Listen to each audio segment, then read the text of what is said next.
Dobar dan, lepi moji i puno lepe moje. Danas ćemo da pravimo jednu oblandu koja je vrlo jednostavna, doduše nije posebno brza zato što ima neki period da se skuva, ali je vrhunski ukus, nije preslatka, moja deca je jako vole i sad ćete da vidite kako to izgleda. Za nju nam treba 6-7 jaja, treba nam 100 g čokolade za kuvanje, jedan margarin, treba nam, ovde ima 2 šolje od jogurta, od kiselog mleka, šećera, znači 400 g recite, ne, 360-400. I jedna oblanda, znači to je sve ono što nam treba za nju. Prvo ćemo da pomešamo jaja i šećer, da onako blago umutimo i da stavimo da se kuva na neku dvojku, u onaj lonac na pari. Potrebno je da se kuva na sporo da bi se lepo ukuvalo kako treba i znate do koje mere ono kad se vidi, kad povučete varjačom da se vidi dno šerpe. Evo, sipali smo jaje i šećer. Sad ćemo to blago da izmutimo.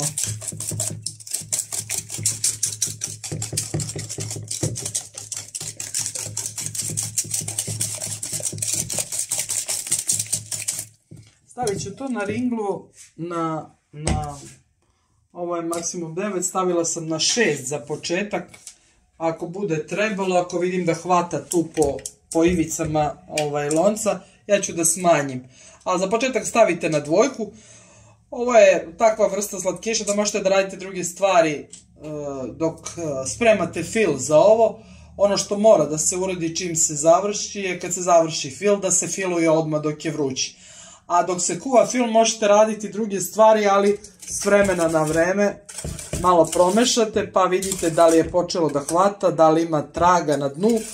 Ovo sad s ovim pa posle varjačom. Kad povučete vidimo dno i to znači da je gotov fil. Tu se sad kuvucka na tiho, kao što smo rekli. Ja radim druge stvari pa prođem s vremena na vreme pa promešam, vidim koliko je gusto. Još nije dovoljno gusto da bismo stavili margarin i čokoladu. Ovdje sam isekla margarin da nam bude lakše da se otopi i čokolada je izlomljena, čeka svoj trenutak. Znači, mešat ćemo ovo do gustine dok ne vidimo dno šerp, kao što vidite. Ako se i desi da se naprave grudvice, nešto ste radili pa ste došli malo sa zakašnjenjem, pa se ovdje na zidovima šerpe skupe grudvice, promešate ovako pa nađete grudvice, ja ih sad nemam. Slobodno mikser i ubacite tu kad rastopite jedno i drugo u viljušku od miksera i izmiksate pola minuta i ništa mu neće biti. To se sad, evo, gusti.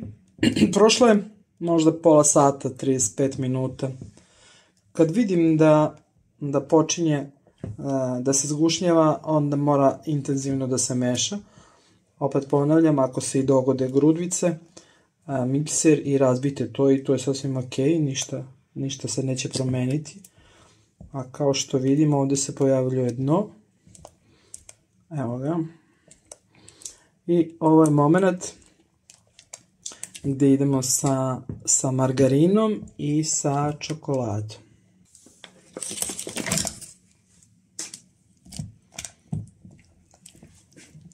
Sad ćemo da rastopimo još ove dve stvari.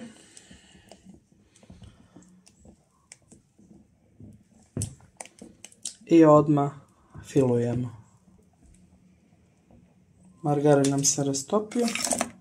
Sad ćemo i čokoladu da stavimo i to nam je to. Kad sam vidjela da se zgušnjava, smanjila sam šporet na recite ga 1. na klasičan šporet.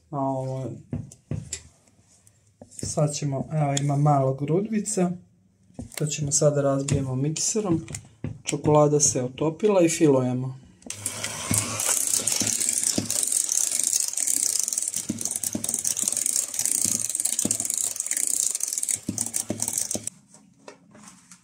I sad nam ostaje samo da isfilujemo na brzaka.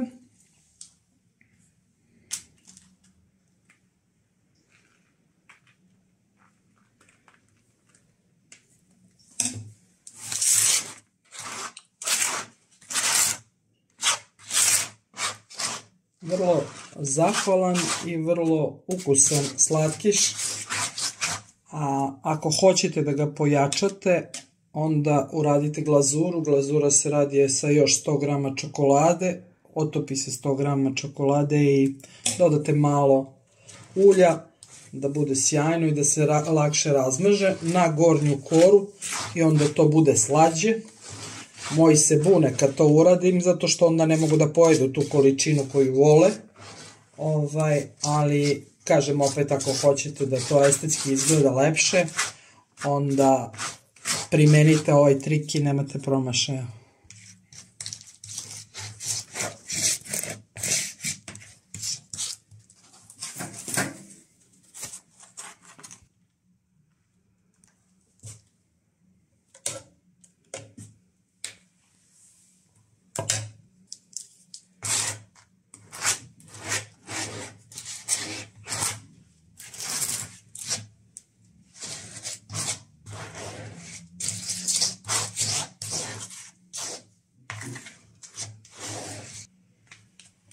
Sad smo isfilovali ovih, ne znam koliko ima, 1, 2, 3, 4, koliko ima? 1, 2, 3, 4. A ostala je zadnja. Zadnja će da nam stoji ovako, znači filujemo je opet na ovu stranu kao i ove prethodne, s tim što ćemo je okrenuti na kraju kontra.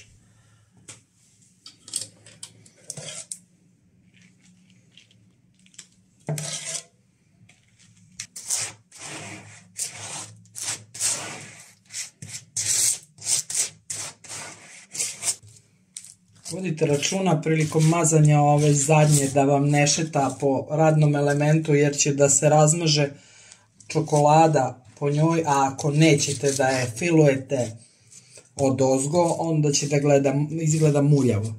Znači probajte nekako da je fiksirate da bude u mestu dok je mažete.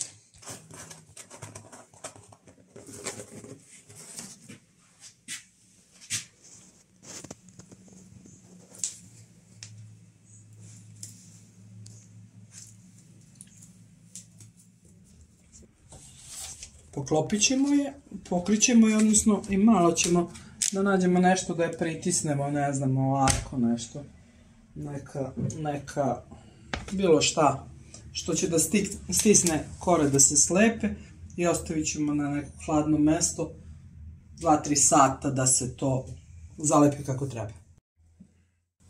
Evo je, lepi moji, naša oblanda. Ja sam je malo cvrcnula onu tečnu čokoladu, fore radi, mogla sam i nisam morala. I vi naravno možete i ne morate. Nadam se da vam se dopada. Ljubim vas i voli vaša Zorka.